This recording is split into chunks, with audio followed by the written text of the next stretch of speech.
going on, y'all? Welcome back. Welcome back to another episode of Off the Schneid Wednesday night. We're going to be ripping some drafts, but first, wanted to talk about some kind of an extension of a conversation we're having on Monday. Shout out Flyfish if he's in the chat. It kind of gave me the idea. We kind of touched on it at that time. I wanted to expand on that conversation that we were digging into on Monday. Just about structure, because that's all that matters realistically. Roster construction, structure is all that matters when we're talking about drafting. The interesting thing, I think, this year is that we can make that decision going into any draft room. I think you can pull that off. So we're going to kind of talk through that. Let's say what's up to the chat. We got Jeff T in here. RIP. Fourth round Tootin. Yeah, if you were taking Tootin in the fourth round, probably not the greatest click like we were talking about again on Monday. But we'll get into that a little bit later. We got Who Hames in here. What's up, man? Appreciate you. And Hartman popping in. Shout out. Hit that like button on your way in, guys, if you don't mind, and subscribe if you like the content. Let's get into it. So this is just a random draft board this is a draft I did earlier today. It doesn't really matter what the draft board looks like, but I thought I ended up with a reasonable squad. Either way, what I wanted to touch on and talk about and get into is that I've been saying it time and time again that this year's draft board is just so interesting and so kind of fun, tough, all that kind of stuff. So what I wanted to talk about, and again, what was the extension of the conversation on Monday, was that like the prices are the prices and the market is the market, no matter what it is. And year over year, it's the same conversation. Like the market decides what the market is, right? And this year, the market has decided that our running backs are expensive. Quarterbacks are expensive. It is what it is. And there's value at wide receiver. So that's what the market has dictated. So that's what our draft boards look like. But it doesn't mean we have to draft all of our 150 entries all the same way. And in fact, that would be pretty silly if you were doing that. So you definitely should not do that. But we can go into a draft room and say, okay, I'm going to draft this team like this. And it really doesn't matter what draft spot you fall into, because you can pull it off pretty much anywhere you want. And the way that the draft board sets up, it just dictates what you're going to do. So again, let's say you start at the 1, you got Bijan or Gibbs, 1 or 2, Bijan, Gibbs. Cool. Then you can bring it back with Olave, Collins, Neighbors, Falls, Pickens is sometimes there, Bowers, whatever you want to do. So you can kind of dictate it that way. Chase, Puka, 3, 4, 100% of the time. Then again, you can make that decision. Do you go with Drake London? Do you go with Olave? Do you go with Neighbors, Pickens, right? And you can make that decision as you go. And all the way down the board, because once you get past essentially 4, you can do whatever you want. Taylor and Jigba, Lamb, Cool, any of these guys, you could put Genty, you can pull up to 5. Who cares? We haven't really seen that at any other time where it's only the top 4 that's set in stone. A lot of years it's like top 8, top 7, whatever, something like that, top 6 even. But this year it's only the top 4 that's really set in stone, and those are the kind of auto clicks. But after that, you can do whatever you want. So then it just dictates your roster construction, right? Once you go, let's say CD and Drake London, then you're kind of buying into somewhat of a 0 RB kind of a build, because you're not picking until 31. And what is this? ETN's RB what? ETN is RB 17. Mind you, he's not necessarily the 17th RB to go. He's, more like 15, 16. But regardless, like that's basically half the league running backs are gone by the time you pick again. So you've kind of bought in already to somewhat of a 0 RB type of a build this year, right? With this year's draft board. So to kind of take it from there, that's where a guy like Javonte Williams becomes that much more valuable to your specific roster construction and to your specific build, right? So a guy with this build, he becomes a much more attractive selection once, obviously, Kyron Williams goes. So this drafter here with Barkley and Bucky is probably not going with Javonte Williams. This guy here was probably hoping Javonte would fall to him and then take Javonte Williams there. That's where it makes sense. Even here, Chase, Henry, and Olave, this guy felt the need to pull up Judkins, which I think is a terrible pick. But again, It's all about that structure. So if it were me, like once you kind of miss the boat on those first 3 rounds, now I think we've got 3 rounds worth of running backs. Jacobs is not my favorite click. Kyron, you can easily bring into the third, no problem. But once the third round is gone, if you have 0 running backs, then you are bought in. It's a 0 RB build. You're bought in 100%, right? If not, then you can kind of, again, you could just dictate it from there. So the prices, again, are the prices, right? Let's kind of like try to get it back to basics, and let's just remember what we're trying to do ultimately, and is to build the best structured team, take the best players available when they're available. It's pretty simple, game when we simplify it that way, right?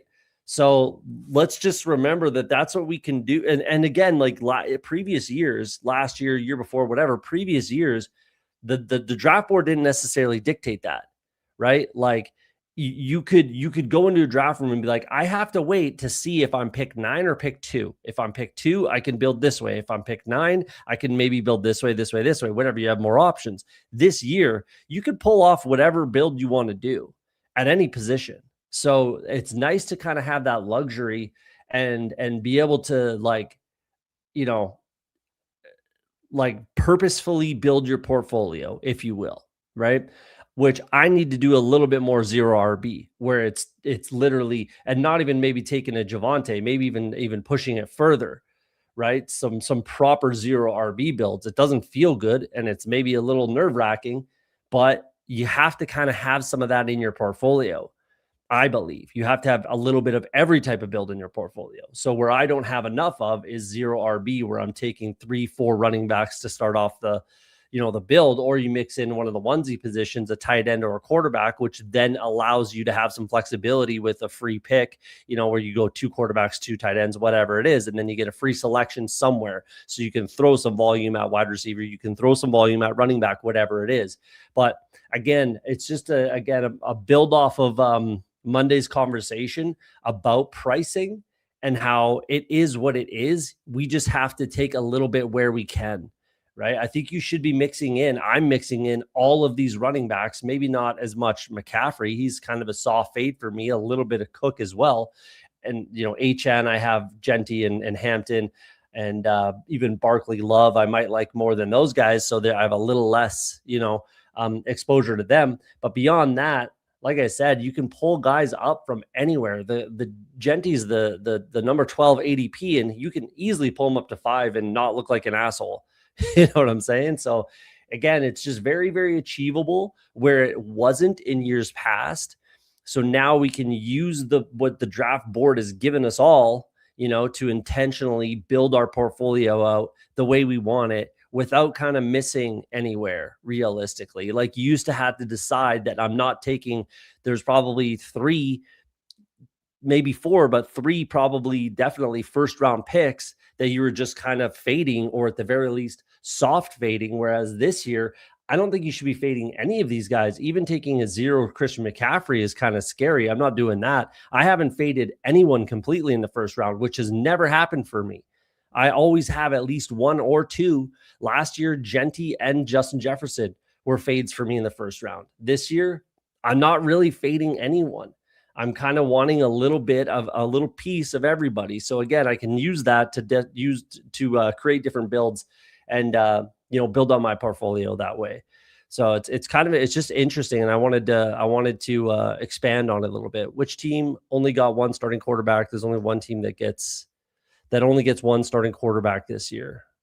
Like in the draft board, is that what you're talking about, Jeff, or in real life football? Best Ball 101 Lego. There you go. Yeah, man. You got to take it back to basics. This sounds like you're teaching a class. I like it. I'm not trying to talk down to anybody. That's for damn sure. I just sometimes we got to remember how easy this game can be, and to take what's given to us, and the price is the price. And if you're not willing to pay it, that's perfectly fine. I am not willing to pay the price for George Pickens this year. So he's a fade for me. So that's what dictates your fades. Not because you hate a guy's guts or you think he's a piece of shit of a human being. Like, none of that stuff should realistically matter. It's not the player. It's never the player. It's the price, right? So George Pickens' price, I'm not willing to pay it, so I will full fade him. So that's kind of the only thing that should dictate the way you kind of go about it. What's up, OTS? How you doing, fam? I'm doing good, Gab. What's up, man? Appreciate you. In the draft board, one team only gets one starting QB. I mean, there's enough quarterbacks where you can make it work. Like this team here, this guy only has Purdy with Kyler and Geno. So, yeah, I mean, I don't know because that's never me. I'm not gonna, I'm not gonna be that guy that only gets one starting quarterback. I'll tell you that much. I'm just not gonna be that drafter. So I don't really know. Um, which team only got one starting? Oh, there you go. This team, this team, the Purdy drafter, because I took three, even though I may not have needed it with Burrow and Dart, I still took Mayfield, but it's never me. I'll tell you that much. Who Ames needs a ruler? We got Pat in here. What's up, man? Disbanded, initiating the AI. So that again, that's to just put a bow on it. I just wanted to touch on it briefly. That yeah, this year more than any other year, we can decide preemptively how we want to draft and you know control our portfolio a little bit more. Speaking of controlling the portfolio, let's jump in a draft. We've got we're jumping in a big board here. So speaking of controlling your portfolio, Best Ball Overlay is back in action. Check the description if you don't use Best Ball Overlay. In the description, there's a link, promo code. Use it. It's fantastic, and we're back in action. So I'm pretty stoked about that. We got the combo tool going. We're obviously going to bring up the big board to make sure I get some good clean exposures over here. Let's make this a heck of a lot bigger. There we go. You want to manage portfolio? It's the best tool on the market, if you ask me. I'm not a big sidekick guy personally. I don't love the sidekick trying to tell me what to do or who to draft. I know you can ignore it, but I just am not I'm not a sidekick guy personally. But shout out to Pat, Fancy Dog Pound, Josh. They got this back up and running. So now we're seeing all my exposures, the combo tool. I'm excited. This is my first draft with it. Actually, I forgot to download it for like 2 days. It's been back for a couple days, but I just been busy with life. So we'll see. This is the first one since it's been back. But check the description. Like I said, get yourself a little discount. It's a great tool. Shout out, and let's rip it. I pulled Algier up over Warren, Ramondre, and Chuba. Get your guys. ADP isn't as important as people think. It's definitely not, especially right now. It's never as important in the big board. Every year it's the same. You can do different things. You can pull guys up, take player stands, have your stands.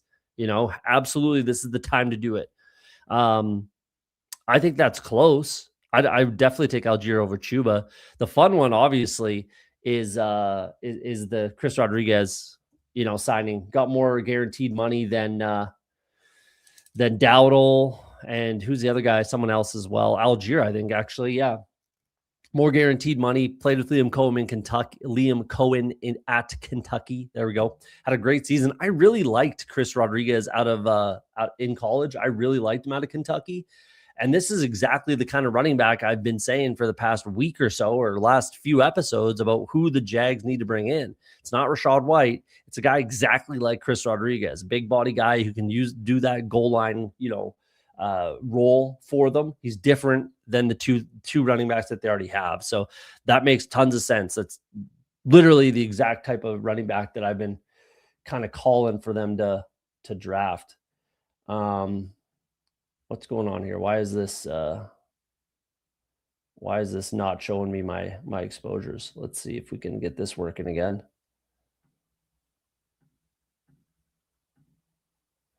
We're gonna go. Oh no. Let's go Monroe if we can. I was gonna take Genty. Where'd he go? Oh, he's right in front of my face. Why aren't the exposures popping up here? We might have to reset this. Why are they so low? What's going on here? Let's get out of this draft and pop back in and see if it works.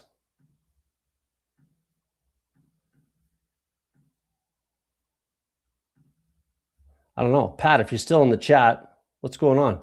Why is it pulling up all these Rodgers? It's still going with Rodriguez, I think.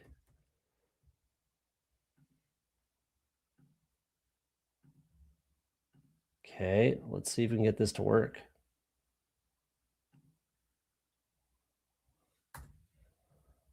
Uh-oh, we got bugs. It is only the beta version.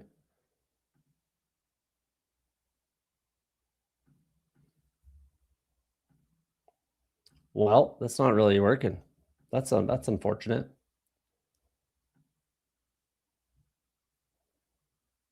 That's unfortunate.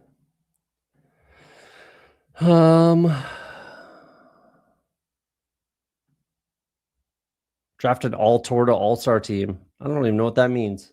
I don't know what you're talking about. Jefferson goes. That's unfortunate. Let's go Barkley. I definitely need more Barkley. We could work with just percentages right now. So let's do that because I definitely need more Barkley, and I know that.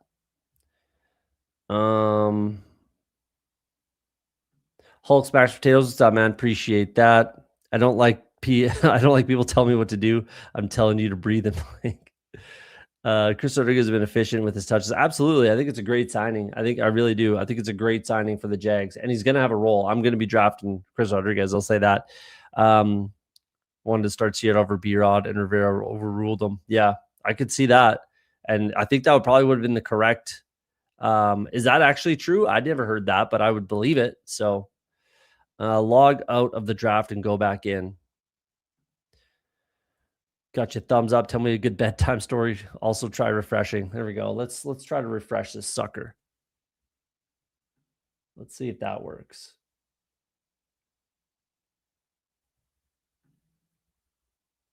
That might have worked.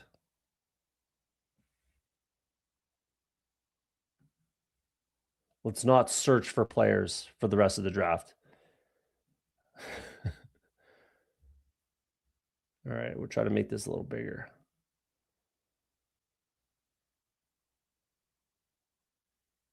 All right. Let's go. That's cool. Do I have Amon-Ra with Barkley? I don't know why it's not pulling up Saquon.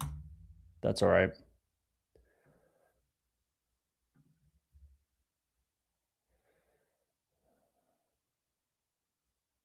All right. Great time to go 0RB with some of these late guys we know are moving up. C-Rod, Patchy. Absolutely. I think so too. Even LeQuint, like you could pair up or just take LeQuint and or Rodriguez, either one. Ray Day, if you want to get like a handcuff in there, all kinds of stuff. Very good point. My favorite Canadian. Appreciate you. Appreciate that. Just landed a Bijan London team. That should be doable, but that would feel real good. It's rumored that Bieniemy wanted to play rookie year Chris Rodriguez over Brian Robinson. Really can't confirm or deny. He said, she said. I would believe it. I mean, it would make some sense. I would believe that. Wow, no Tet with Amon-Ra. That might make a lot of sense. What's my Tet exposure? 9.9. 5% AJ Brown. I do have some Tet with Barkley, but that's okay. Yeah, it's Tetaroa. Let's do that. 9.9. What about Higgins? I do have him with Barkley. I think it's Tet over Higgins anyways, just as far as ranks would be concerned. So let's do that. I think Breece Hall's still fine, but let's maybe lean into what we've been talking about, like trying to push running back a little bit and mix up our portfolio a little bit. It's a great wide receiver range too, so let's kind of just lean in on that and see what we can do there.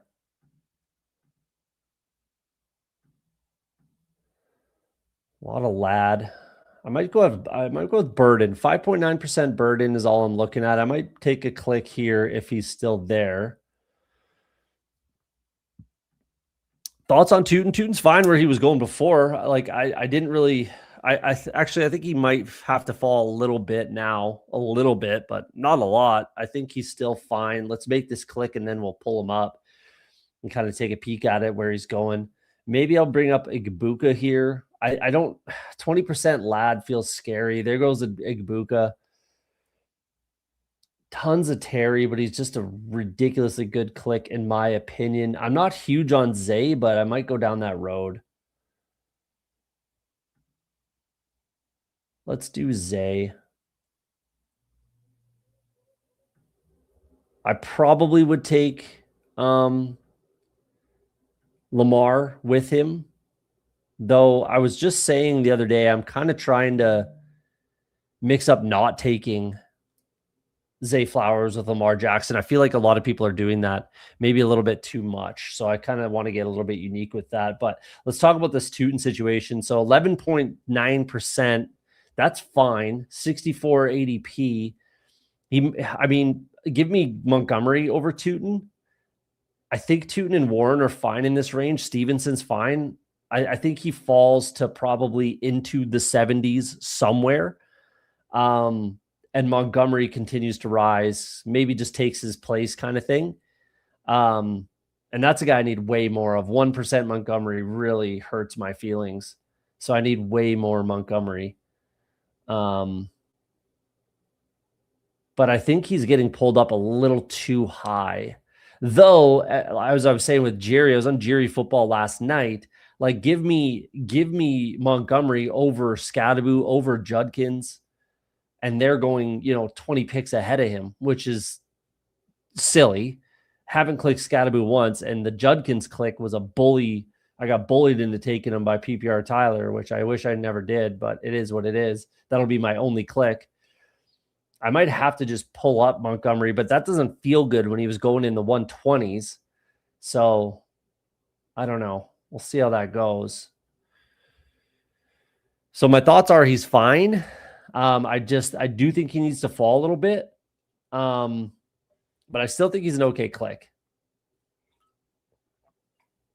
Should be the pass catching back there.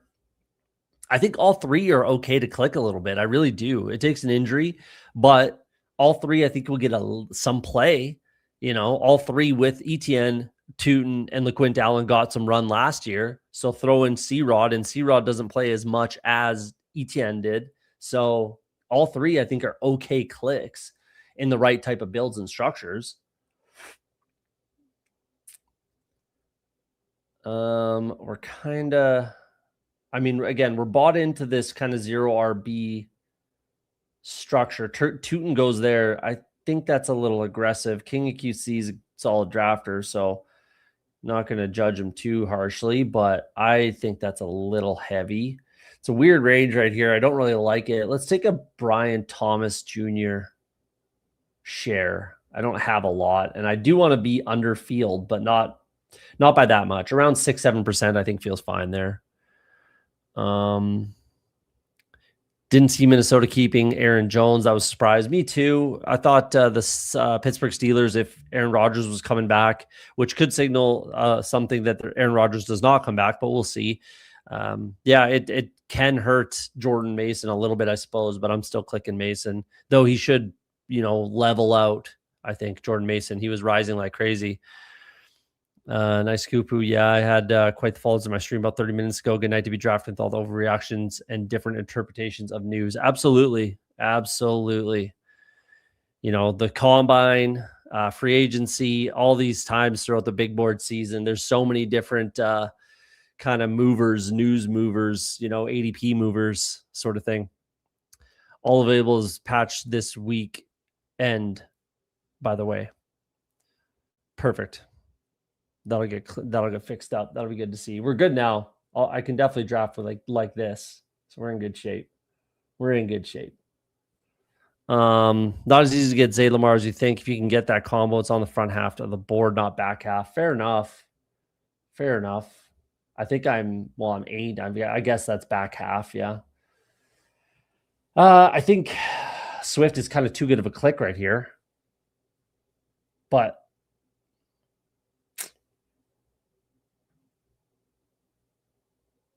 actually, let's take Montgomery. Let's take David Montgomery.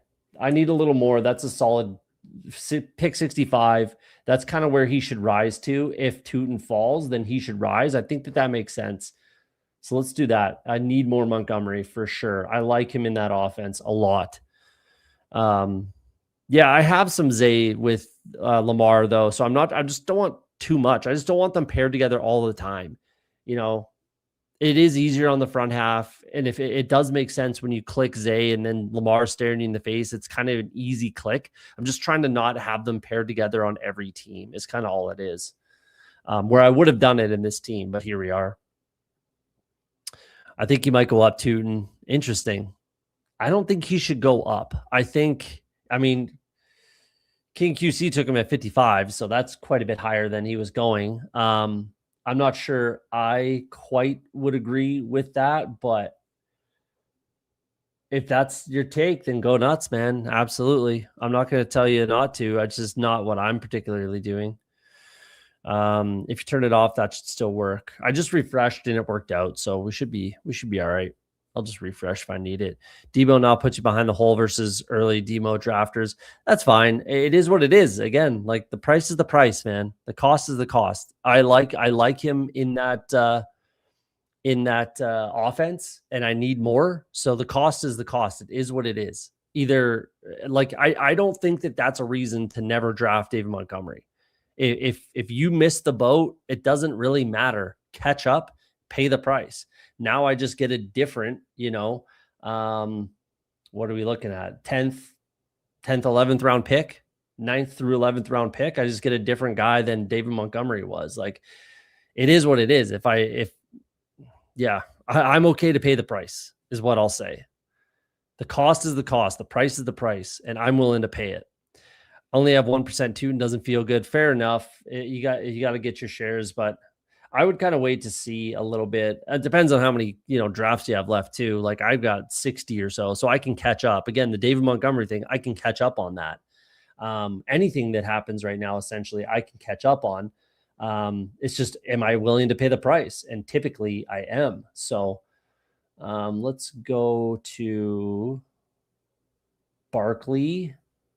I think I got to go Trevor Lawrence here. If I took Brian Thomas Jr., let's take a chance on that. Hopefully he doesn't get traded. And I don't think he does. I'd be pretty surprised if Brian Thomas got traded. It's the same thing in like dynasty football. You'd be trading him at his floor, and that's just not good business for an NFL team. Should get him at a similar place where most people got him, King. I kind of agree. I think he probably falls. I would let it settle again, but it depends on how many drafts you have left. It really does. Tootin Slappers are viewing this as a win, I believe. I've heard that on the Twitter machine as well. I mean, if you're really slapping it up, then you're gonna make it sound however you want to make it sound, right? So, any news is good news. They could get Saquon Barkley traded to the Jags. They'd be like, oh man, Tootin's going off. You know what I'm saying? So Tootin is a worse pick than 4th round worthy last year by a lot. Interesting. Could be. I wouldn't necessarily disagree. But we don't know yet. We'll see. We have more info than early Demont guys. Yeah, it is what it is. Like, I'm going to pay the price.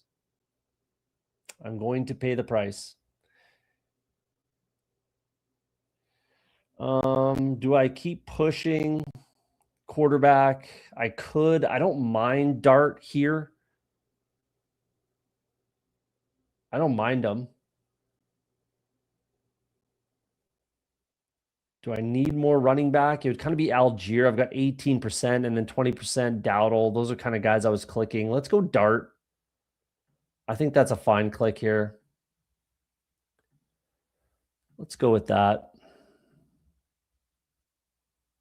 This is the range I've been preaching to take quarterback, so let's buy into it. Hope people keep Dog and Jones. More for me. Mason is pedestrian. Yeah, Mason's like a floor guy, but Aaron Jones is 31 and pretty injury prone. I'm not buying Aaron Jones, but I can understand the click. He makes sense when he falls. I've clicked him maybe twice. So I guess it can make some sense, but you just know what you're getting out of Jordan Mason. And I think with the better offense overall, better quarterback, where it may not be Kyler Murray, supposedly he's meeting with like 3 or 5 teams or something like that. I doubt he's just meeting with the Vikings. I think the Steelers potentially, maybe the Jets, but they're probably fine just to roll with Geno.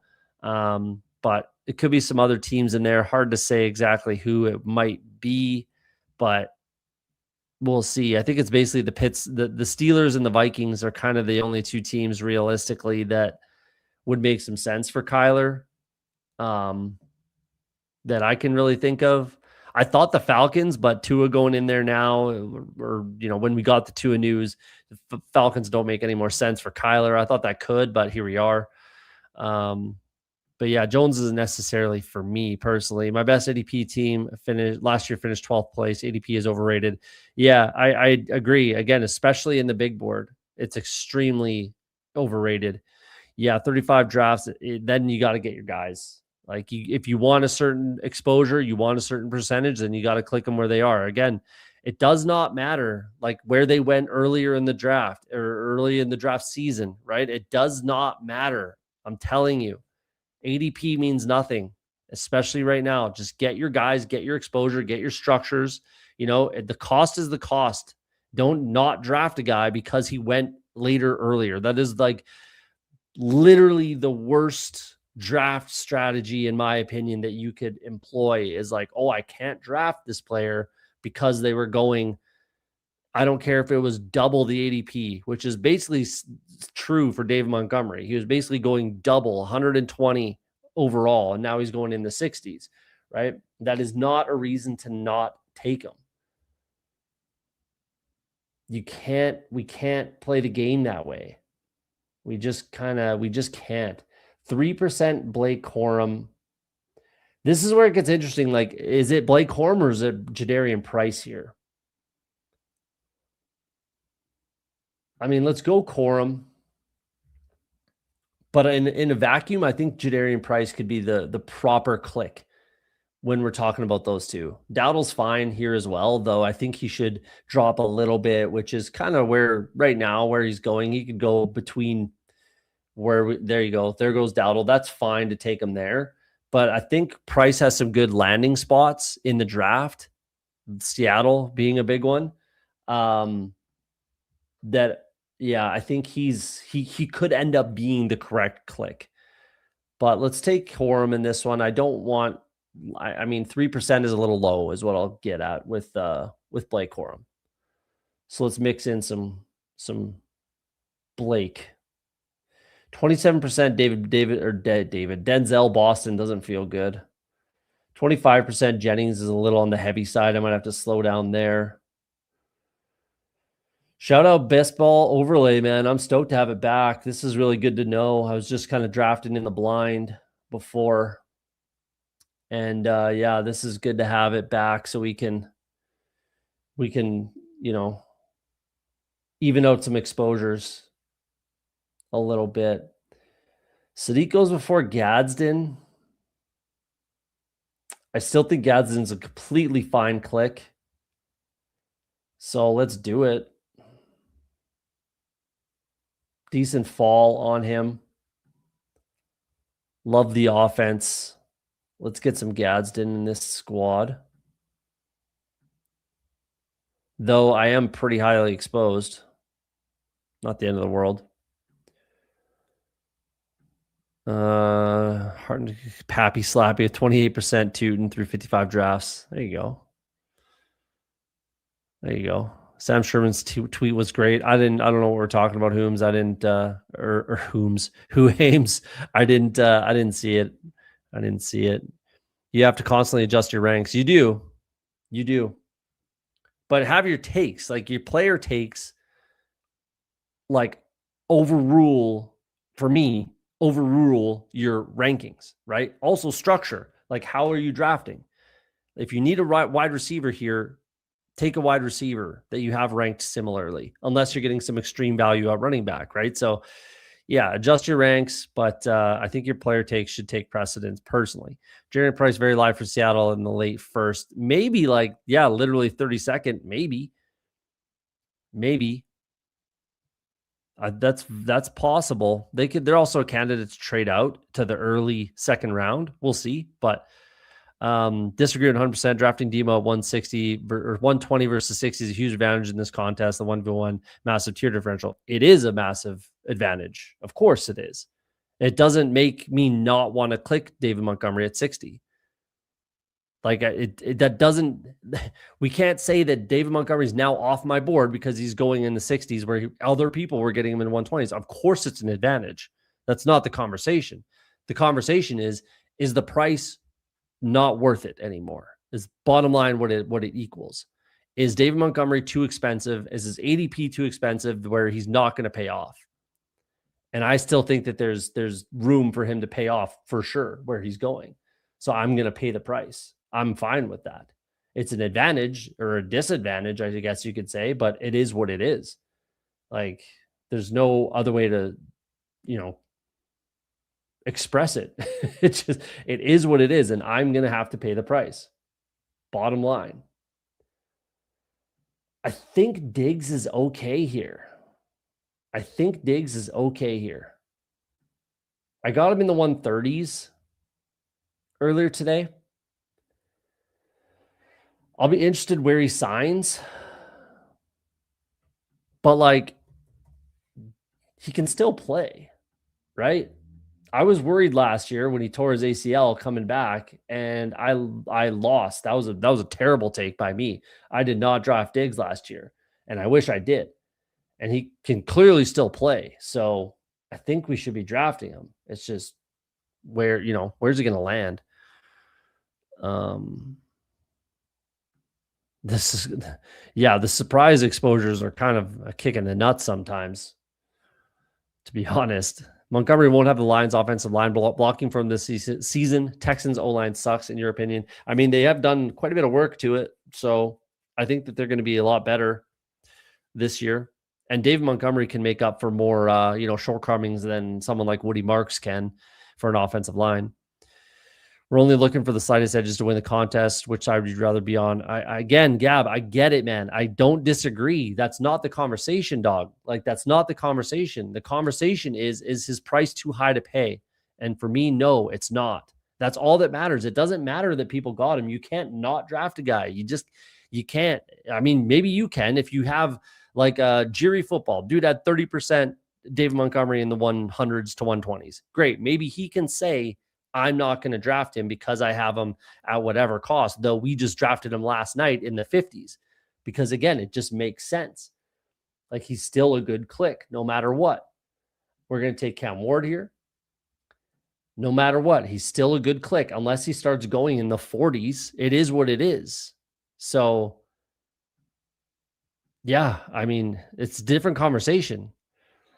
For me, Giants franchise are bullish for Cam Scatteraboo. I'm going to click him in the 5th round now. Adjust as you get new information. Yeah, you can. I'm just too worried about his overall health. The dude just hates his own brain.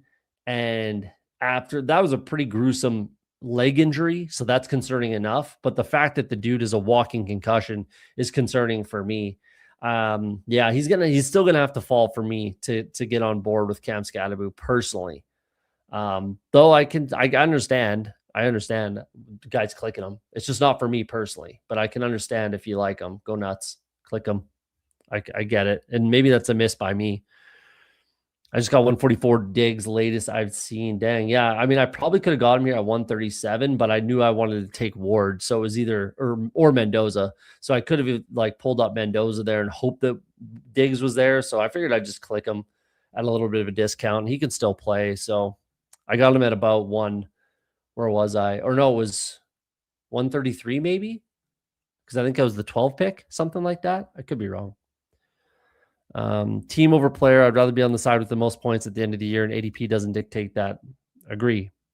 Baltimore has a knack as wide receiver, last chance to you. Yeah. Though they have it this year. Could be Diggs. Could be Diggs, but they haven't yet. So we'll see.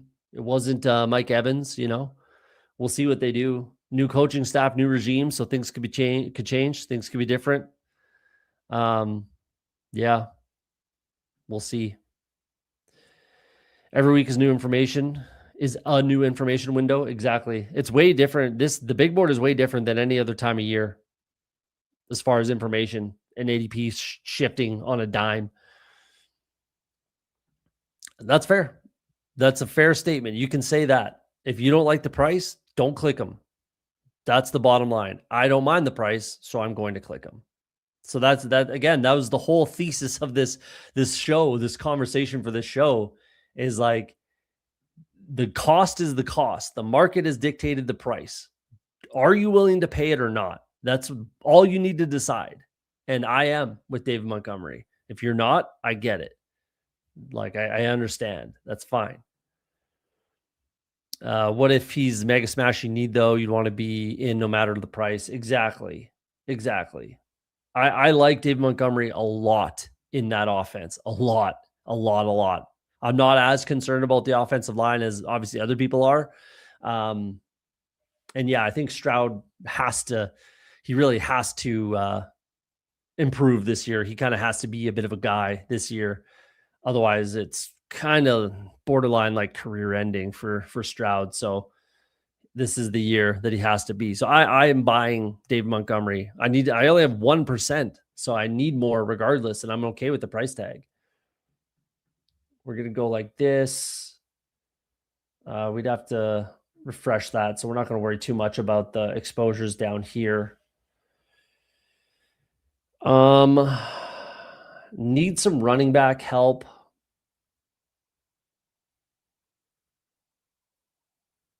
It's going to have to be Emmett Johnson. I think he's a guy that's live for the Seattle Seahawks as well. Just the type of player he is and the type of player that I think that they want. I think he's live.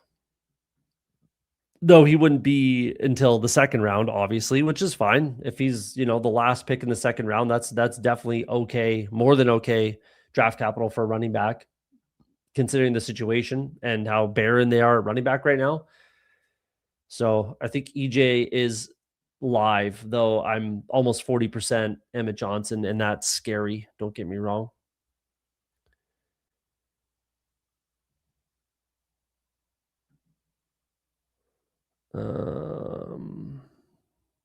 Exactly.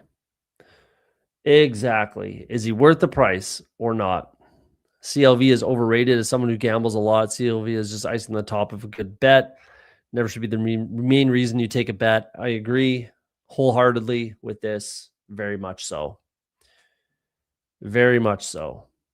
CLV is nice, but again, like Jeff T was saying, and I'm sure I could look back at my portfolio last year, the teams where I had the highest CLV didn't end up doing the best. It just doesn't particularly matter. You got to get the guys that are smashes at their ADP, or even just pay off their ADP is really all it is. And I think there's meat on that bone. When did I draft Trey Benson? I have him once. Wow. I didn't know. That must have been an auto or something. I do not remember clicking Trey Benson.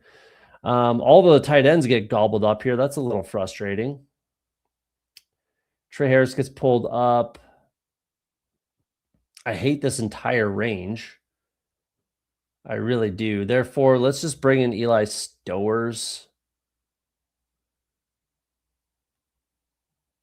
If there's nothing else I really need. Let's do that. It's a little cute, but I hate this entire range. It's god awful. I could have taken Hunter Henry there, yeah, but Hunter Henry goes the exact clones of Hunter Henry go at the end of the draft. I'm not too worried about that. I do want some sex appeal to this tight end room with Gadsden, and then I'll take a Hunter Henry type later, where there's a few of them at the end of the draft.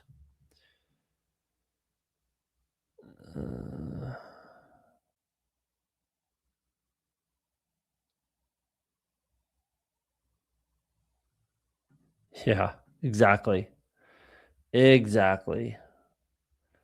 CLV just makes you feel good when you put your head down at night. You feel good and you feel like you made some good clicks, which is great. That's fun to feel that way, but I think CLV is extremely, extremely overrated. Extremely overrated.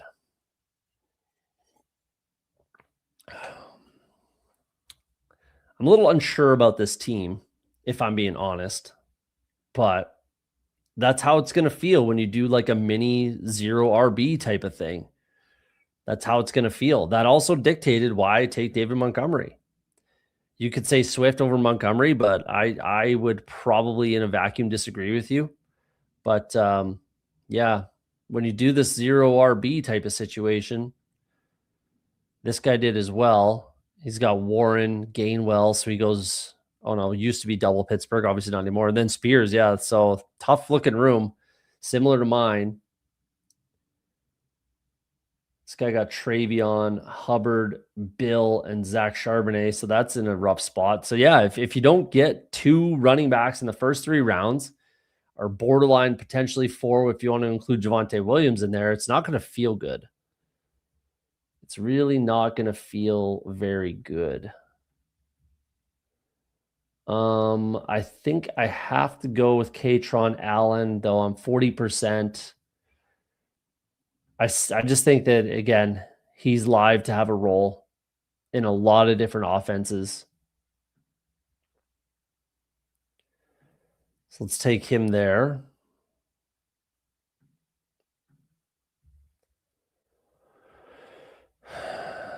Looks like 3683. Yeah, definitely 3683. Feels good getting Diggs as your wide receiver 5 as well. Like, that's a way to justify it too. And that's kind of the beauty of when you do this kind of zero RB type of build, that you can take some shots like on a guy like Diggs. Chigakonkwo goes. He was definitely on my list. Rodriguez goes. He was definitely on my list as well. But that's okay. Dynasty's probably in the chat. Ty Nasty should be in the chat. Kamara this late, I think, is defensible.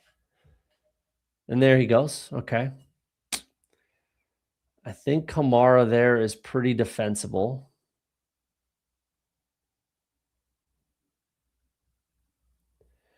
This is just awful stuff. Let's just take Jeremy Bernard, make sure we get him.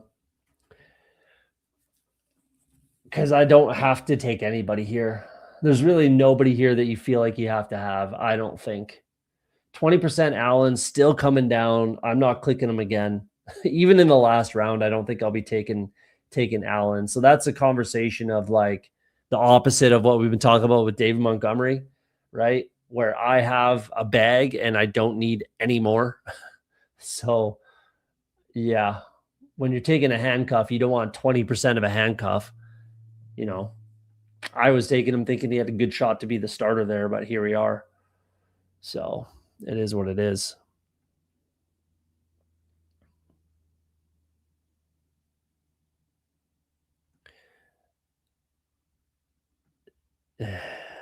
Ayahuasca makes my head feel good at night. There you go. 10 spot aiming to be the 1 QB with Caleb and Rodgers. Yikes. Yeah, that's a tough look.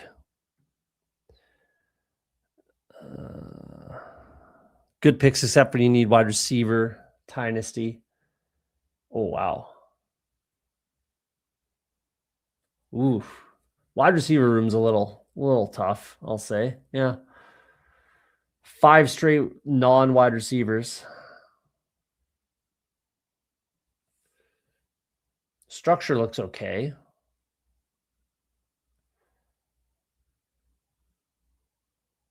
Structure looks okay, but yeah, 15th round C-Rod, eh? I got him in 18th earlier today. It'll be interesting to see where he levels out his ADP. This is very similar to the Bill Krosky Merritt, Chris Rodriguez situation last year. So we'll see how that goes. But I think he's a good click. I don't know. I mean, he's probably fine right there. Give me him over Benson. Give me him over B-Rob, personally. Over Mitchell, over Singleton. Yeah, he's probably fine in a lot of those spots. Yeah, I mean, I said we'd get, though I might take Freiermuth on purpose. Let's take Pat Fry over Kate Otten. I just wanted one of those two, Kate Otten or Pat Freiermuth, to get that Hunter Henry later in the draft. Let's do that.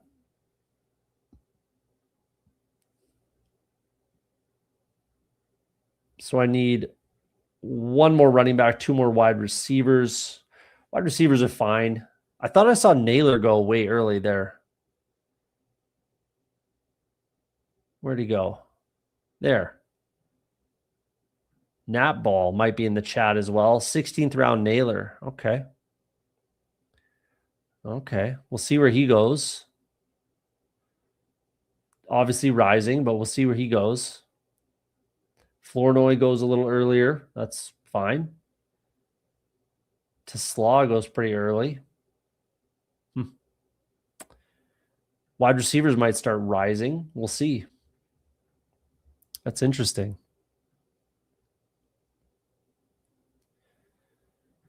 Where are you moving C-Rod and Chig? Chig is by Henry for me, and now I'm still battling how aggressive to get. I think where you took him is fine. I think that makes a lot of sense. I mean, I'm taking Katron over C-Rod, but not by a crazy amount. With Bigsby, I think is okay. That's what's so interesting about, again, the big board as a whole. I think it's got to be Najee. I'm really banking that he gets a reasonable landing spot. Hard to say what's keeping him from signing right now.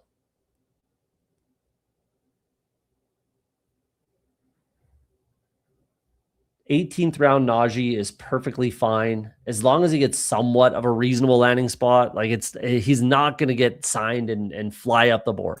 It was never going to happen. But he could sign with, I thought the Jags were a spot for a guy like him, which they got with Chris Rodriguez. You could argue Najee is better than Rodriguez at everything, but it's a similar type of player. So it's kind of fine regardless. But I think where you took him is fine. Chig is a smash kind of right now, so I'm okay with that. Best values, late wide receiver, a few free agent signings, rookies still too cheap. Agree with that. I feel way worse when I'm behind a running back late than when I'm behind a wide receiver for sure.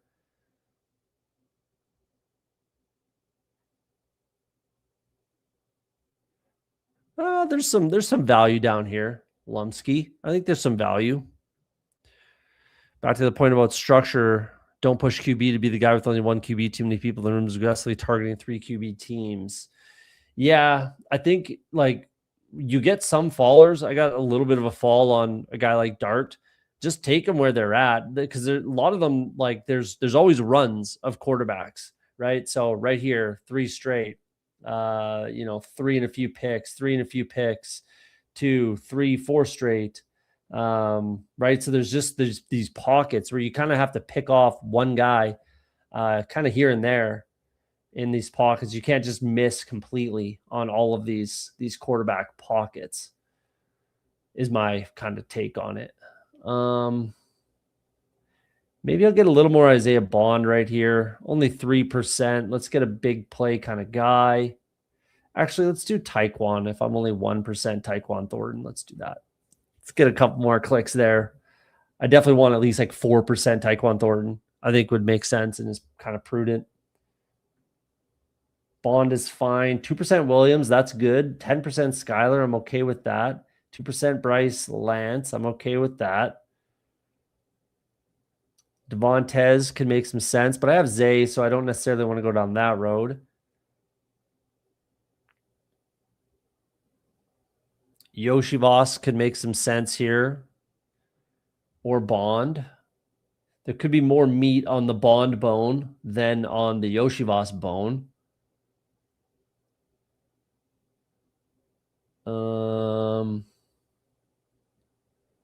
Tez Johnson could make some sense as well, though 8% is more than fine. 14% Ted Hurst is potentially a little aggressive. 20% Jalen Knoll is potentially too aggressive. Darnell,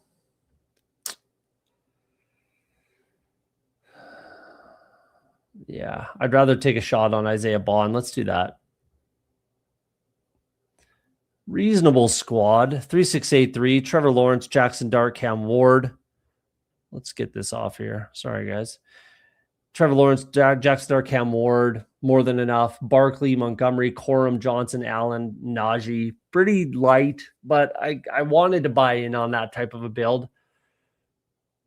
So I'm okay with it.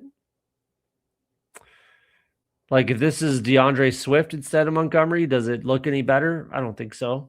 I think it maybe potentially could look worse.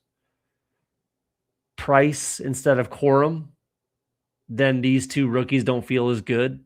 Najee, fine, I suppose. Little thin, don't get me wrong. Wide receiver room's decent. Amon-Ra, Tetaroa, Zay Flowers, Brian Thomas Jr., Stephon Diggs, Jeremy Bernard, Tyquan, and Isaiah Bond. Different team. This is a different team for me for sure. Definitely a different type of squad. Gadsden, Stowers, and Freiermuth is strong. That feels good, but definitely a different type of a build than I've done in drafts past. Let's jump into another one real quick. Let's get into one more draft. Waiting on 5 if you want to rip one in another big board over here.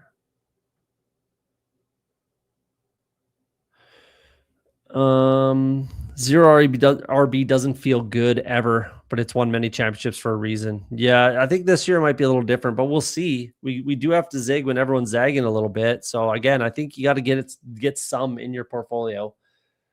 I think you have to have a little bit in your portfolio. So I'm trying to even it out a little bit. Definitely. Wow, Pacheco not even being drafted. Interesting. Yeah. Third last pick. He's fine. He's fine. Again, he's another guy that's pretty injury prone, just smashes his face into other dudes. Don't really like to see that too much, if I'm being honest. I don't love Pacheco. We know what he is. He's been hurt for the last 3 years straight. Is it 3 years or just the 2? No, 3 years, more or less. So I'm good on Pacheco. I might take him once or twice. Don't get me wrong. I might click his name a couple times, but it would have to be like in a 7 RB build for me to click him personally. We got Lutomsky. We got Dynasty. We got Napball. Might be it in this one. Hard to say. Let me know if you're drafting, or you can lurk. You do you. But hit that like button if you don't mind for me, guys. Hit that like button if you're new to the channel, you like the content. Hit that subscribe button. Really helps out the channel, helps me out, keeps me motivated, all that fun stuff. Oh no, we're going to have to refresh this sucker. Let's do that so we can get a correct board here. There we go. I do want to mix in some unique pairings if I can in the first couple of rounds.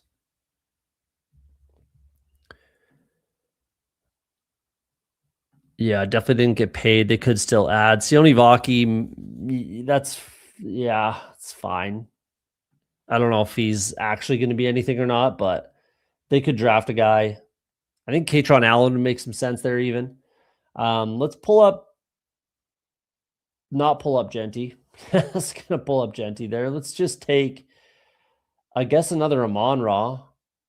Or should I mix it up? Let's take CD.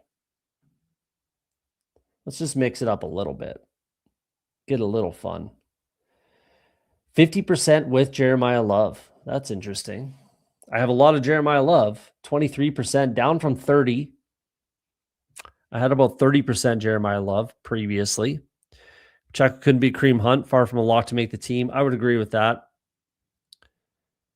Perfect. Appreciate that. Shout out. I don't like Vaki, was just making a point. Yeah, no, that's fair. That's fair. I would agree with that. A guy like, again, Katron Allen, I think can make a lot of sense. He can do a lot of the same things that Dave Montgomery can do. So I think that would make a lot of sense for Detroit. And then that would just kill Pacheco and be fine for Katron Allen, especially considering his cost. So we'll see. We'll see what happens. But I think that could be a good landing spot for Katron. 0 with Neighbors, but I have not even drafted Malik Neighbors, not once. That's interesting.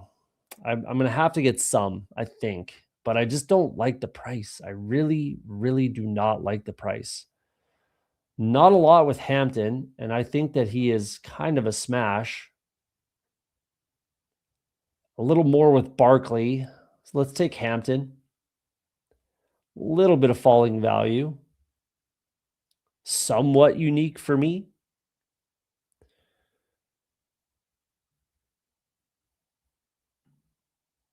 I don't know about that. I don't know if that's going to hurt.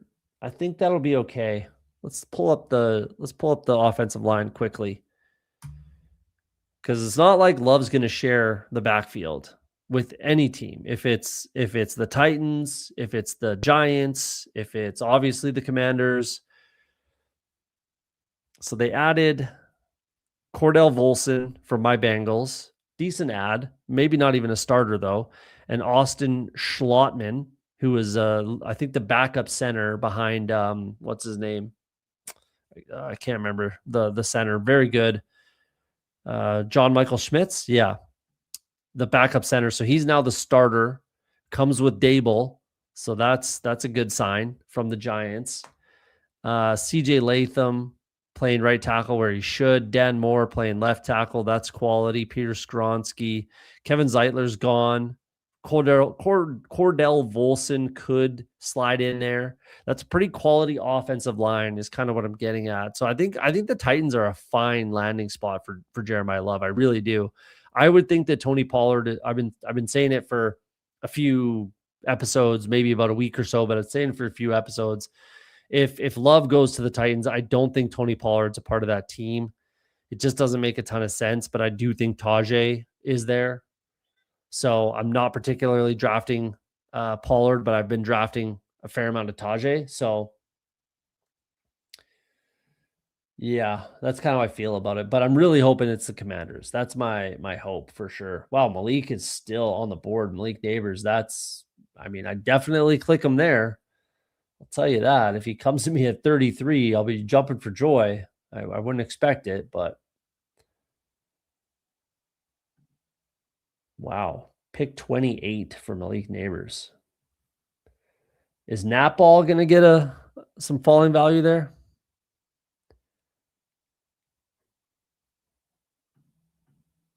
Lutomsky does the Love K-Walk. There you go. Neighbors at 28. That's fun. That is fun. Yeah, Latham and Skronsky are definitely decent. I think Dan Moore is fine. And the Schlottman guy, I'm going to give him the benefit of the doubt. We'll see what they do at right guard, but it's a quality line. And there's obviously still some free agency and the draft. So I think that they can finish off that offensive line. It can be in really good shape. I got an Amon-Ra Love K-Walk team that really doesn't matter. Your team could still crush that one. True. Love to Tennessee, Pollard to Seattle. I could see that. I've never seen Neighbors go that late either. I would definitely be clicking them there. That's for damn sure. That is for sure. Wow, it's got to be ETN. Only 5%. Need a little bit more. And don't really have them paired up with these guys. So let's do that. That feels good. I think ETN could definitely rise to this side of the wow. Kyron gets pulled up. Okay. Gibbs, Allen, Kyron. That's the big difference maker there. Jacobs in the second. Okay. We're definitely a little unique here. So unique combos, whoever said that. Definitely some unique combos in here. K-Walk kind of started it, though. That's fine. A lot of, that's fine. I kind of like that uniqueness with Hall. That's fun. That's fun, Lumsky. I like getting Etienne there, though. I think he should rise, like I said, to this side of the third. The front side of the third.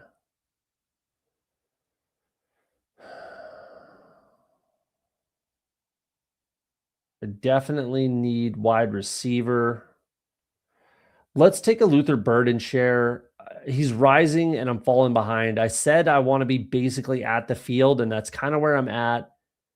Let's just continue to be at the field on Luther Burden. Would have been nice. I mean, only 5%. I doubt I have him paired up too much with these guys. So, especially with Etienne, another 5% guy. So that feels good. That's fine. Let's mix in some Burden. I want to just be basically at the field with Burden.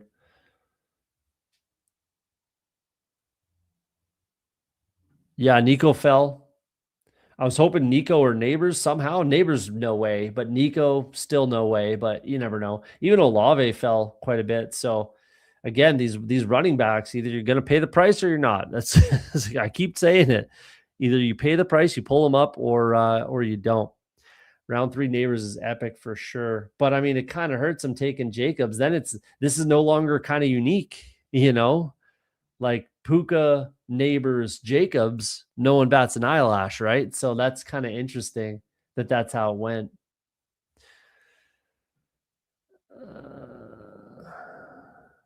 No, I don't believe that. Oh, RB market. Yeah, I mean, I'm not surprised. Like that was a landing spot for Love. So if and then once they know they're not getting them at 8, then they should be in the RB market. So I don't think that should be a surprise. I don't think. There you go. Yeah, exactly.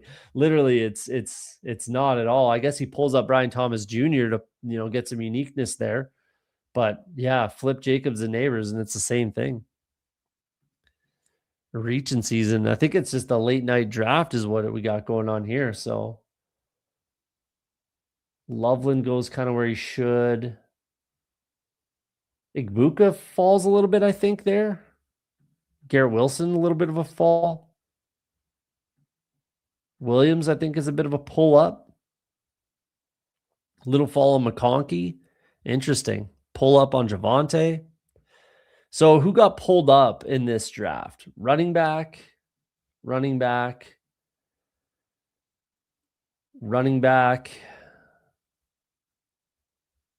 Did any wide receivers? Running back, right? Running back. Josh Allen, I guess. Quarterback got pulled up here. But that's it. So again, the price is the price. The price is the price. Definitely a wild room. Their cap position is not that bad, actually. They're kind of out of it right now in New Orleans. They're in decent shape, though they don't have a lot. They don't have a lot to spend, but they're looking better. A rookie quarterback contract will do that for you. Amon-Ra Cook, that is fun. That is fun. You pull up Josh Allen to the second, don't take DJ Moore in the 5th. At that point, you pretty much have to commit to get your guys. Yeah. This is an interesting room, that's for sure. Do I just take Lamar? I don't think I do. Maybe I do.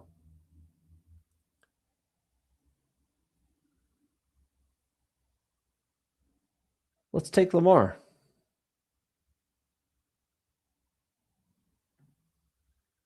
It's no one I feel like I have to have.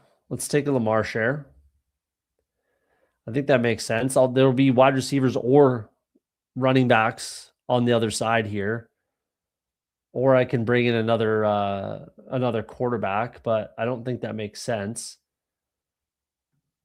So let's take a falling Lamar where I only have like 4%. I don't want to, I want to be below the field on Lamar, but I got to I have to get my shares when he falls. That's kind of when it makes sense. So that's the perfect spot to take him. So let's do that. 5 spot with the Genty Bauer start. 2025 Cody Bigboard is in heaven right now. Absolutely. Absolutely. That's someone's in the chat. That's somebody in the chat, I believe, too. Yeah, Napball should be in the chat, I think. Yeah, 2025 Big Board Cody's rolling over in his grave right now. Do I take Tootin here? I would have taken Montgomery.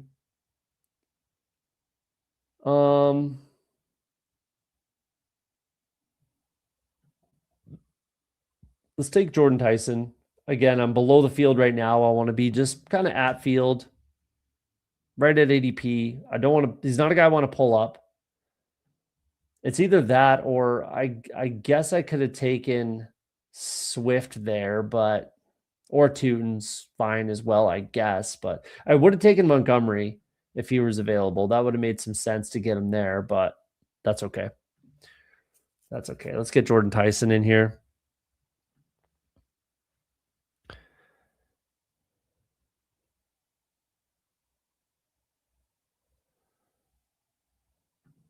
Round 3 Tootin would have been aggressive, that's for sure. Starting Genty Bowers at the 5 hole, getting Nico to drop 3rd round. Yeah, that is nice. That definitely does feel good. That definitely makes it pretty good. Interesting to take Warren in there, but you're definitely done at tight end. I don't think that that's the greatest click right there, but you know you're done at tight end, I guess. And this guy just sniped Jaden Daniels on you, though you may not have taken him at 53 anyways, but definitely at 68 if he was there, which, sometimes Daniels falls there. So that's okay to do. Burrow with Chase. That's another one that I'm not trying to get overweight on, though it could just be the nut, and it is what it is. So if that's the case, then just click it. Ravens probably go wide receiver at their first pick. Lamar and Tyson makes sense. Could be a stack. Yeah, that's kind of another reason why I took them. Definitely kind of another reason why I took Tyson there. Makes a lot of sense for the Ravens. And if he does go there, then he could be like the X alpha wide receiver 1 over Zay, if he's healthy. But yeah, they do need some offensive line. I still think they should have tagged Linderbaum. I've been saying that since the start of this whole thing. I think they should have just tagged him, and they would have saved money. It would have been about $4 million less than what he got from the Raiders. So they should have just franchise tagged him. I know it seems like too much money for a center, but he's clearly worth it. So I think that was a big ball drop by the Ravens. If they couldn't get a deal done, just tag him, bring him back. He's still getting tons of money. He's going to be happy. It's all good. And then kind of take it from there and see if you can get a deal done later. 10 spots setting the house on fire. Probably with Zay. Yeah. Pulls up Zay and then a falling Lamar, and I take him right before. Yeah, he's going to be looking to snipe me probably, but that's okay. We'll let him do that.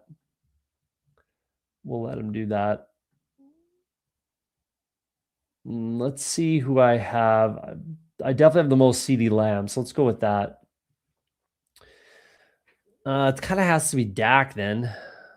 41% Dak with CD. I don't know if that's the way to go about things, but I don't want to fall any further behind, and then I can stop at 2. So let's just do it. I need to be conscious of that now. I don't want too much Dak and CD, but again, it could just be the nuts, and it is what it is. Just take them. But I do want some shares without, where I just have CD Lamb without Dak Prescott. I know it's only 40%, but that's a lot. That is a lot.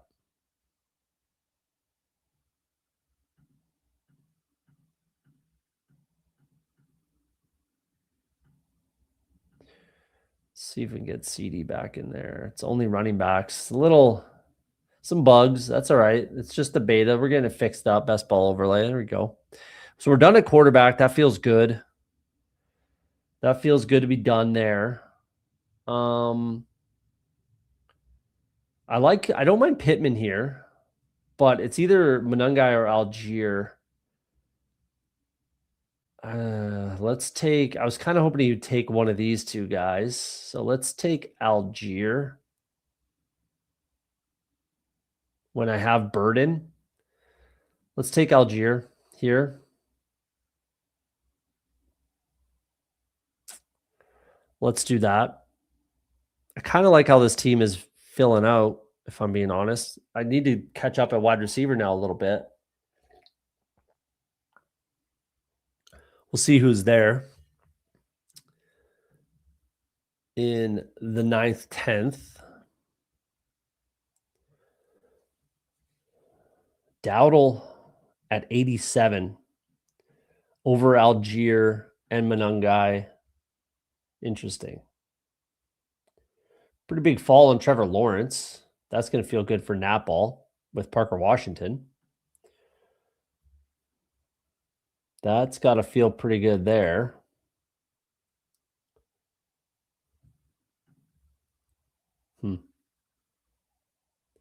Dowdle's an interesting one.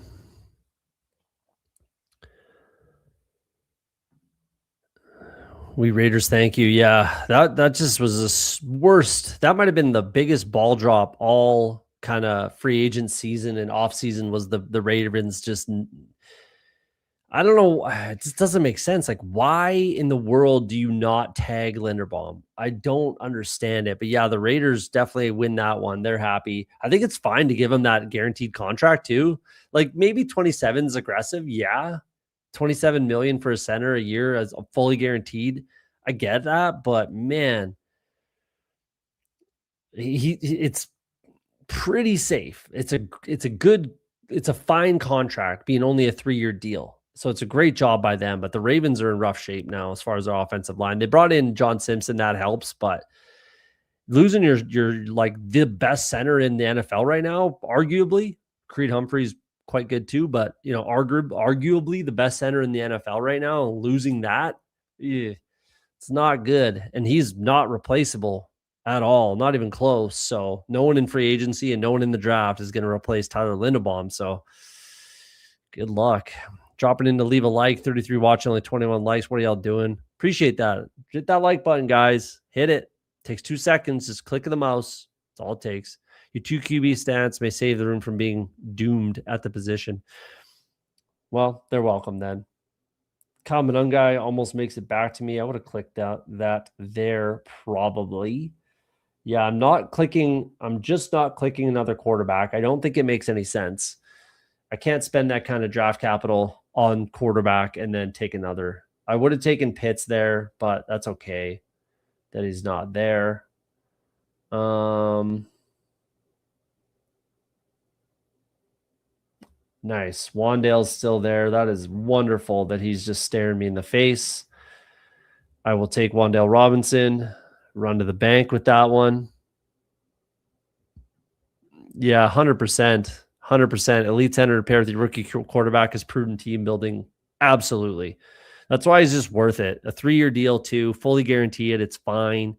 The center market's going to rise a little bit, regardless. So yeah, you're setting the market for sure for the next like 5 years realistically, but it's good business. You have the money. Could be the difference between Max Crosby staying or still wanting to leave. We'll see.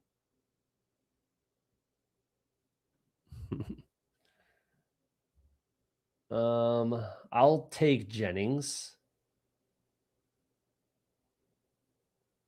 I will take Jennings. I don't think tight end's necessary here. I could take either Jake Ferguson or Kenyon Sadiq, but I like Jennings here. I still think he's a really good click. I'm not exceptionally I am a little concerned, but I'm not, scared that he's still a free agent right now. I would like for him to sign sooner than later, but I think once he signs, he'll rise and he'll be fine. Setting up that Shedeur, Brissett, Geno mega QB stack. Shedeur, Geno with Brees Hall, I guess. Bring in Mason Taylor at the end. 11 spot, I should say. Yeah, there you go. In regards to rookie RB landing spots, there's several legit bell cows that need handcuffs. Bijan, Genty, Henry all have no clear RB2. I mean, Justice Hill is still in Baltimore, but he's more than replaceable for sure. Genty, absolutely. That's a spot that I'm going to be keeping an eye on. I'll do a show at some point where we talk about that. And they are close to the top of the list outside of teams that actually need someone to play, like Seattle and a couple other places. The Raiders will be very high on that list. I like Genty. He's fine. He's great, but there's nothing behind Ashton Genty. So that's a good spot for a running back to land in the draft for sure. Same thing with the Falcons. I like that as well, but I would have the Raiders ahead of the Falcons as far as my pecking order is concerned, but similar. It'd probably be like numbers 4 and 5 or 3 and 4, depending on how many teams I feel like actually need a running back that could actually play right away. And then, yeah, Green Bay's on the list too. I agree. It's unless it's Chris Brooks. Emmanuel Wilson's gone. So unless it's Chris Brooks, who they did bring back, or Marshawn Lloyd, I'm not drafting Marshawn Lloyd again. I'm just not doing it. Not fun thinking about those guys going down, but interested to see who lands are given those dudes workloads. Absolutely. It's like it's similar to DJ Giddens last year with the Colts, right? Like obviously JT was healthy all year, but DJ Giddens was a good click based on, game theory. So it's the same situation. Whatever rookie goes to the Falcons or the Raiders, we're going to be drafting. And they'll probably not be an 18th round click. They'll probably be like a 14th through 16th round click, most likely. Something like that anyways, right? So we'll see. We will see. Denzel Boston has just continued to fall. 27%. I've been off of clicking him for a little while now. That tweet that I saw about some wide receivers. I'm definitely going to take Ferguson, though. That makes just too much sense to pair with my Cowboys situation. So let's do that. Only 5% Ferguson, too, so that feels good.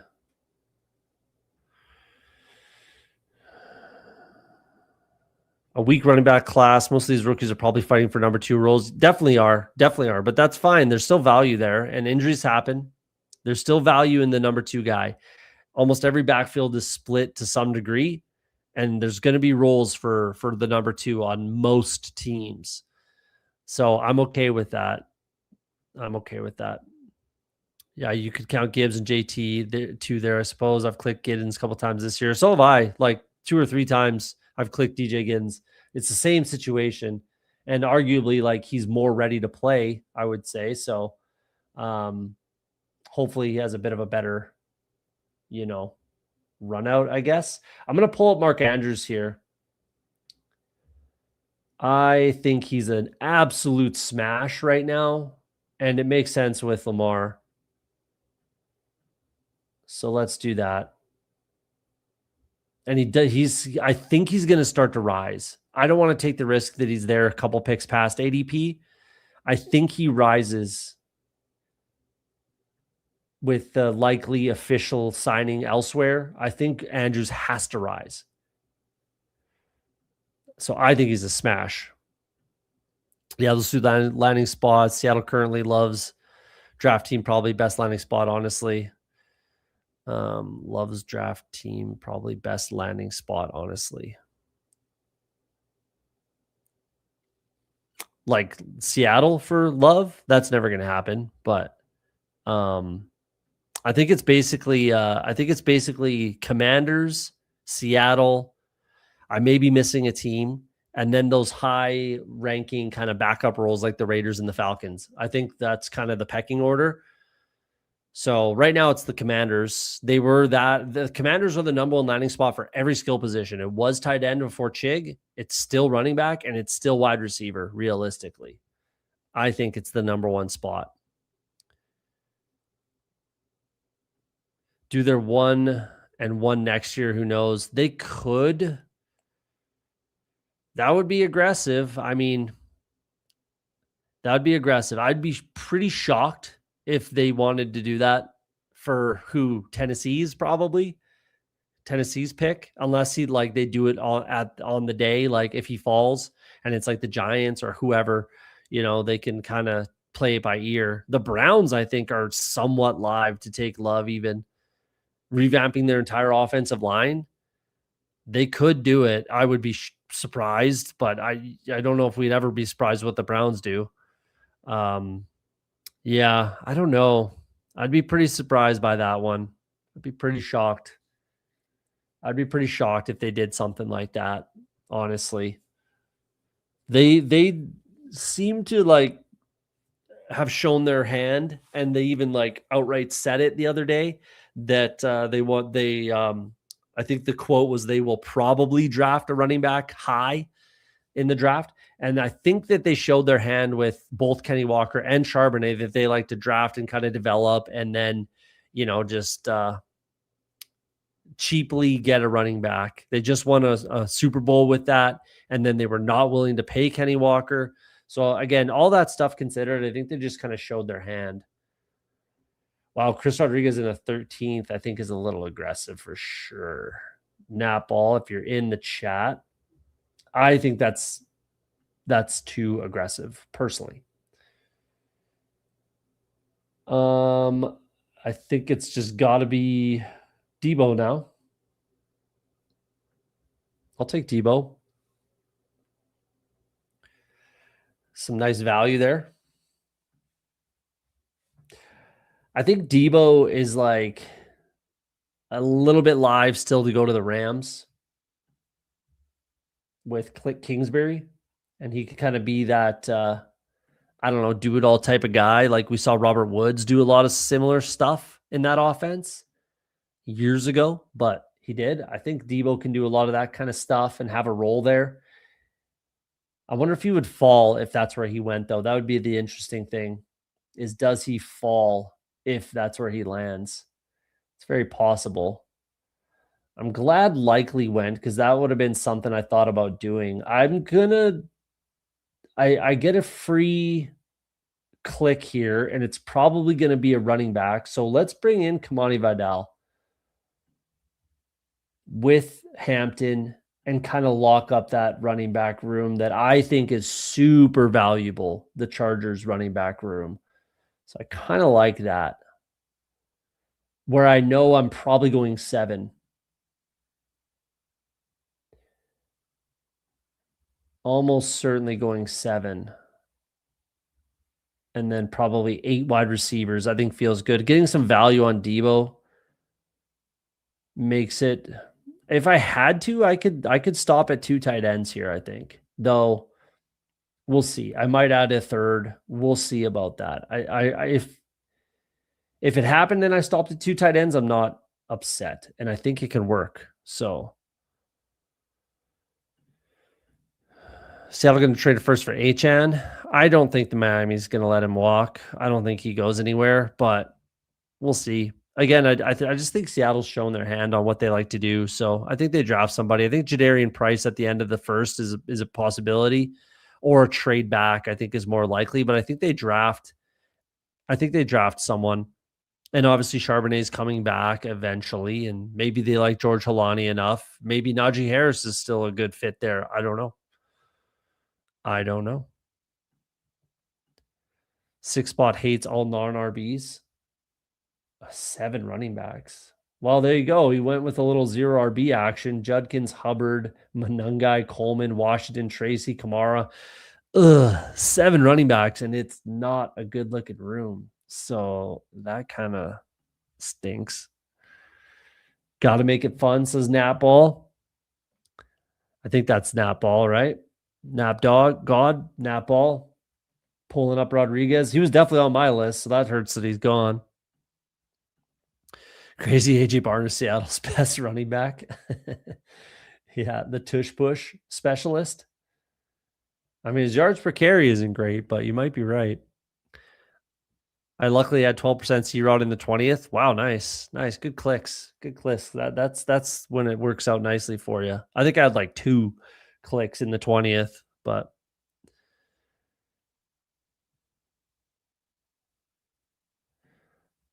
let's see what we got here. I'm gonna need minimum 7 running backs. Minimum. Which is good, really good that I'm done at quarterback. Might be done at running or tight end. Might be done at tight end. We will see. We will see. I mean, this could be a room where Braylon Allen still makes sense if he goes late enough. So I will, if he falls into the 200s, round 19, then I might take a click of Braylon Allen where I think it can make some sense. So this is why I have so much Katron.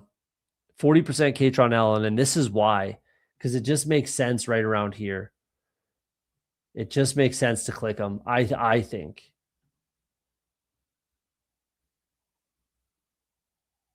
He's just too easy to click down here. He's the only guy. Like Dylan Sampson, I think is fine as well, and could make some sense for me in this team right now. But I think Katron's just has more outs to like smashing this ADP. Little fall on AJ Barner, the running back, but I don't know if it makes sense for me to take him.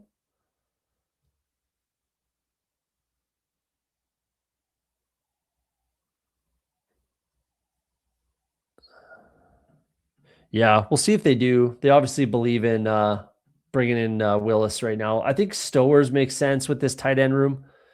When I get Ferguson and Andrews, let's get some sex appeal in there. Let's go with EI Stowers. Now I'm done at tight end for sure. Obviously, can never have enough running backs, especially when you stack a team. I don't love doing that typically, but if I'm going to do it, it's a team like the Chargers, and it's in a room where I'm taking probably 7. Well, I'm taking 7 for sure, but probably 7 running backs is kind of the only time I'll do it most of the time.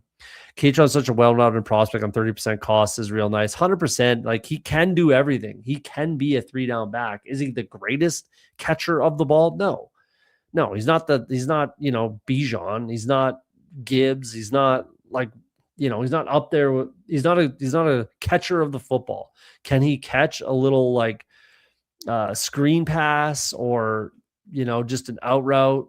He's not running wheel routes out there. He's not running wide receiver routes, but he can do what the minimal things you need him to do. And we will take Dylan Sampson here. That Katron Allen's gone. We'll definitely take Dylan Sampson. Got to take one of the 2.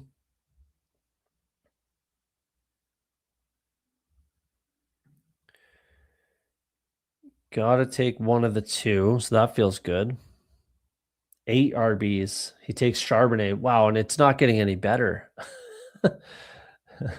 This is probably the worst 8 RB room I've ever seen in my life. Full of injuries, full of question marks, full of backups. Like there isn't a starter in there. I mean, Judkins, yeah, but tons of question marks, injury question marks, all of that. Chuba arguably is the starter there, but there's some other stuff going on where there's some question marks. Monungai, the backup to Swift, right? But it's quality. I like Monungai, don't get me wrong.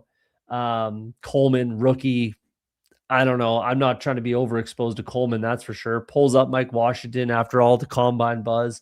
Tracy, backup, could be 3rd string if Love goes there. You never know.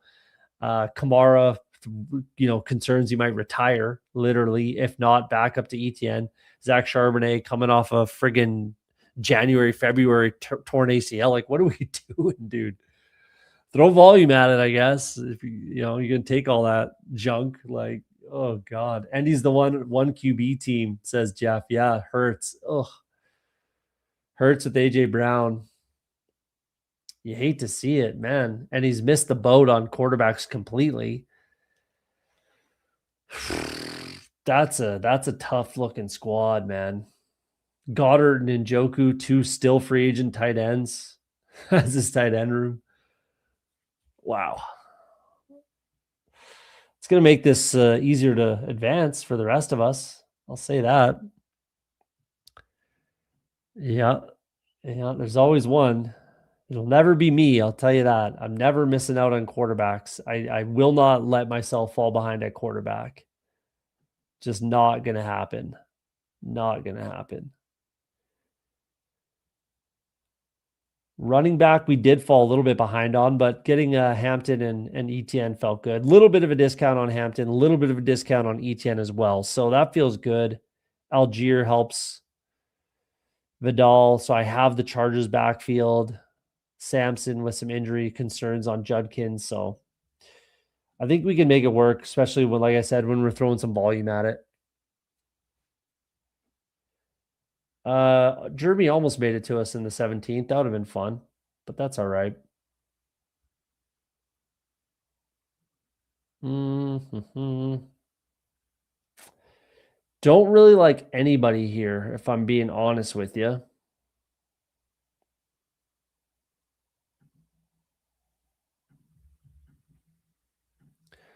Let's just power stack the Cowboys then, because it's a really, really junk range. Really, really junk range. I could pull some guys up, but it's just not necessary. When Jeremy Bernard isn't there, I think Flournoy is just kind of a smash. If I'm out on Pickens, I have to be in on Flournoy. And what am I at? 10%. That's okay. That's fine. Way too much Coleman, but I'm not going to be clicking him much anymore after the DJ Moore trade. I don't want too much Branch either, but he might have been the kind of correct-ish click there. Keaton Mitchell still hasn't signed anywhere. Could he rise? Maybe, but where does he go that he rises?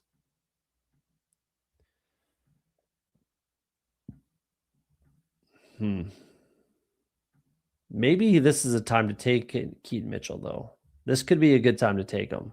I feel like it is. Let's take Keaton Mitchell here. Falls a little bit. I'm taking 7 running backs. I think he can make some sense in this build. Let's do that. Hopefully he does not come back to Baltimore. I do not want him to come back to Baltimore in this build. But if he does, I guess it's not the end of the world. Yeah, not tendered. Though it's interesting because Sean Tucker was not tendered either. And then he got tendered today. So Sean Tucker's on the Bucs again. He was on the Bucs, not on the Bucs. Now he's back on the Bucs. So maybe Keaton will get tendered. I don't know. I like drafting back-to-back QBs because it'll be unpopular. I don't know about that. Are you in this draft room with us? But this guy took 3 straight. Anyone else go back-to-back right here? Did I?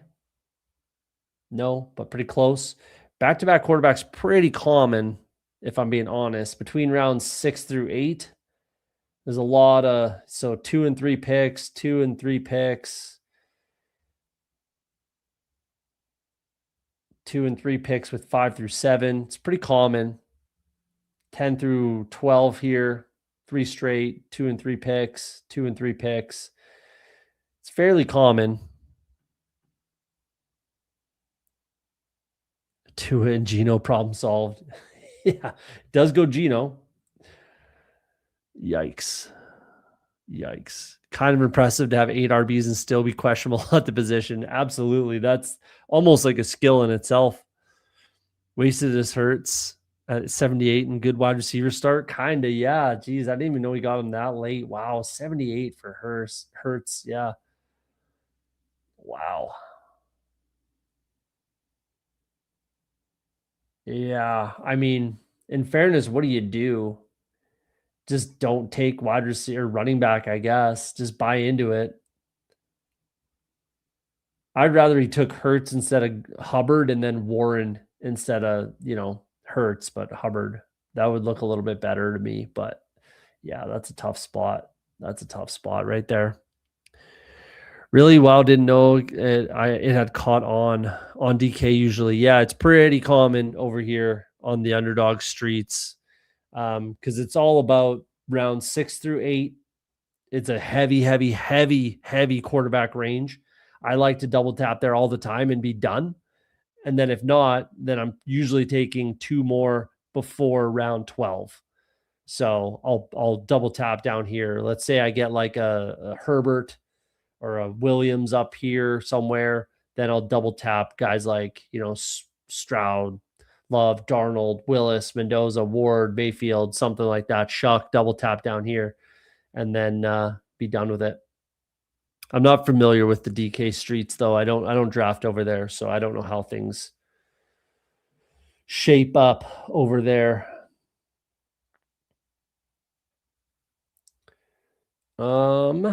We are gonna go with. I was thinking about Brazel with my last pick, so I guess I could go down that road.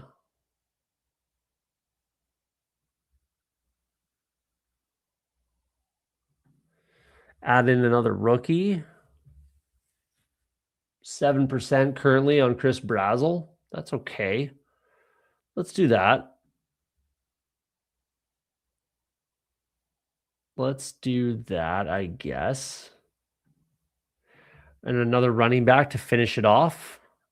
2783. That feels all right. Somebody say that's the only way to build 8 RBs. Yeah. I guess, like taking some shots. If you can get there until Charbonnet comes back, Kamara doesn't retire, you never know. But he sniped me on Hurts by 1 pick. I would have been really cooking if I had him there. I'm assuming you have Devontae Smith.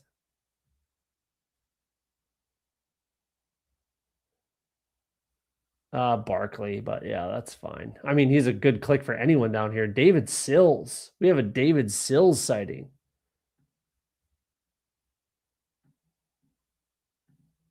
David Sills sighting, people.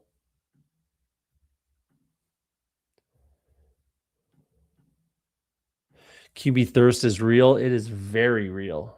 Ty Felton sighting. We're going to go Brashard Smith here. I think Kenny Walker is fine for Brashard Smith to still have some value as a pass catcher. So let's bring in Brashard Smith. And I think we kind of landed that plane. I think that this room can work.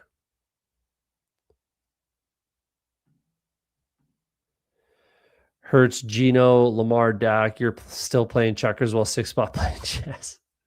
He's got me beat then. He's got me beat. Who's your favorite last round pick made? For me, it was taking Theo Weiss. Interesting. I mean, Weiss is fine, I suppose. Yeah. You could do worse than that. I like some of the rookies. Ted Hurst is a favorite click of mine. I like clicking Dodson right around now. I think that's a good click. Kyle Williams, I still think there's some value there. Jalen Knoll, I think, is a good click. Tez Johnson's a good click. Jack Besh still has some value. I think he's fine. Skylar Bell, Tyquan Thornton, all fine clicks. Yoshi Voss, like a favorite, I don't know. I mean, 20% Knoll, so he might be my favorite, I suppose. But I'm trying to even it out. Now that I have Best Ball Overlay working again, by the way, check the description if you want to use Best Ball Overlay. Jump in over there, get a little discount. Use the promo code OTS. Help yourself, help me. Well, it doesn't really help me if I'm being honest, but help yourself. Get a little discount. Get a little discount. Penix to Sills, week 17 for a 50-point stack. Was that you? Or are you just saying that? Where did he go? Where did David Sills go? Right there. Penix to Sills. Big sploosh. Making a big sploosh. Yeah, I don't know about that, but maybe.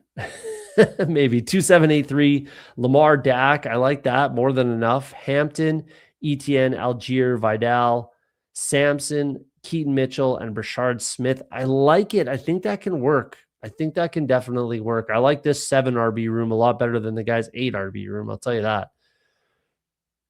I think that can definitely work for me. It's obviously got to be anchored by Hampton and Etienne, obviously. Algier's got to show up sometimes. And then, yeah, some contingency value down here. Wide receiver and tight end is going to have to show up in my flex a little bit on tight end, maybe twice, but wide receiver is going to have to show up. CeeDee Lamb, Burden, Jordan Tyson, Wan'Dale Robinson, Juwan Jennings, Deebo Samuel, Ryan Flournoy, and Chris Brazzell. This team's heavily reliant on the Cowboys being that good of an offense. A little bit of a bounce back from Lamar and Andrews would be good. Burden is that guy. Tyson has a good landing spot. If it's the Ravens, that would be pretty good. Juwan Jennings could be a Raven. Deebo Samuel could be a Raven. I think those guys have as good a shot as anybody to go to the Baltimore Ravens. So we'll see. I like the team. I think it's okay. I think we can make it work. Still Penix. I mean, I have not drafted Penix once. I will never draft Penix. It's not happening. Or Tua. Where are you hoping Keaton Mitchell lands? This is the first time I've drafted Keaton Mitchell. I don't know, really. Like, I don't know where he particularly fits. All I kind of know about why I drafted him here is literally the first time I've taken him. 59 carries, 341 yards, Theoretically, he should get into the end zone a little bit more frequently. He can catch the ball a little bit. I mean, I don't know where he lands, and I don't really have a hope because I'm not like a big missile stan over here. I just think it made sense in this build with a little bit of ADP fall and what I need out of a running back spot there. So, yeah, I don't know. I don't know where he goes, if I'm being honest. Somewhere like the Falcons could make some sense, and I think that's relatively close to home. Where did he go to school again? I think it was like somewhere in the Carolinas. I could be wrong on that. I thought it was Coastal, right? Coastal Carolina. I got to check that now. East Carolina, not Coastal. East. I knew it was East. Jeez. East Carolina. So something like Atlanta, a little bit close to home could make some sense. I don't know. Love Tyler Algier and Jordan Mason Price in general. I don't mind that. I don't mind them either. I could see the Colts adding an RB maybe. They could. I don't know if Keaton Mitchell would be the spot for the Colts, but I think they could definitely add somebody. I think there's still I think DJ Giddens is fine. I just hate left-handed quarterbacks. I do. I hate left-handed quarterbacks. I think they're awful. I will never. I hated Tua coming out, and I hated Penix coming out. I do not like left-handed quarterbacks. I don't. So Cole Payton is like completely dead to me as a rookie this year. Like I do not like left-handed quarterbacks. I just don't think they can play. It's weird to the receivers. And we saw it even at the combine with Cole Payton throwing in the gauntlet drill. The receivers couldn't catch the ball. It's just weird. So, yeah, I had 70% Mitchell last year due to so electric, but I haven't clicked him yet this year. Need to go back to the well. I think like 70% is obviously aggressive, though I'm fine with taking a stand like that. I'm 70% Jeremy Bernard over here. But I think that's aggressive for a guy like Keaton Mitchell, though. Again, do it. But I mean, I wouldn't go that heavy this year, considering we don't know where he goes. There's some good landing spots, though. Like, he could be fun. Yeah, and regardless, I think like wherever he goes, even if I think he could have similar production like he had with the Ravens, because he's one carry away from taking it to the end zone sort of thing. Like, the dude can run and run fast. So I think he's fine. Keaton doesn't really fit anywhere at the moment. It's weird. I don't know where he goes. I don't know where he fits. It doesn't make a lot of sense, but he'll go somewhere and he could be fine. Somewhere like the Vikings could actually make a lot of sense for Keaton Mitchell. I'd be okay with that. We'll see. Clay has Jones getting 210 carries and Mason getting 147. I've been very bearish on the Bull. I mean, that's with a healthy Aaron Jones, which we haven't seen in a long time. I just don't believe that Aaron Jones is going to stay healthy all season, personally. Eastern Carolina. Yeah, that's my bad. I knew it was East Carolina. That's what I meant to say, not Coastal. Yeah, he is.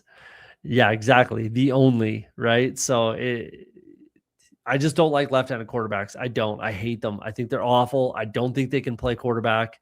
It's like it's like if you're left-handed, you can't play shortstop. You can't. Period. If you're left-handed, you can't be quarterback. Sorry. It's kind of the way I see it.